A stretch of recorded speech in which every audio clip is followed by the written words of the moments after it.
Bonsoir à tous, je suis Dr Ngou Patrick et je suis pédiatre. Je viens aujourd'hui vous donner les raisons pour lesquelles vous pouvez avoir recours à la télémédecine ou au téléconseil ou à la téléconsultation quand il s'agit de votre enfant. Ces circonstances de tous les jours auxquelles vous ne pensez pas toujours, mais qui peuvent vous être salvatrices. Alors, si vous avez votre enfant qui fait de fortes températures dans la nuit, vous ne savez pas quoi faire, vous pouvez prendre un conseil. Si dans la nuit vous avez besoin d'avoir un hôpital qui est disponible, où on peut vous recevoir facilement, où on peut vous faciliter la prise en charge, vous pouvez avoir recours à une téléconsultation.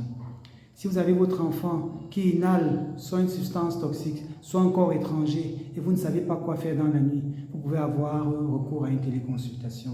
Si vous arrivez dans une ville où vous ne connaissez personne, vous avez une urgence, que ce soit en journée ou dans la nuit, ou un week-end, ou un jour qui ne soit pas un jour férié, vous avez besoin d'un conseil, vous pouvez avoir recours à une téléconsultation.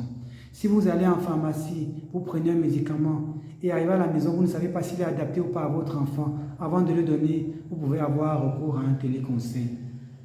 Si vous avez un membre de la famille qui est loin de vous, pour qui vous voulez payer des soins, et vous n'êtes pas sûr que ce membre de la famille va utiliser l'argent pour lequel vous avez prévu les soins, à faire des soins, vous pouvez avoir recours à une téléconsultation pour la personne. Si vous voulez faire un cadeau à un proche, à un ami, à une maman qui a un enfant souffrant, vous pouvez lui offrir une téléconsultation.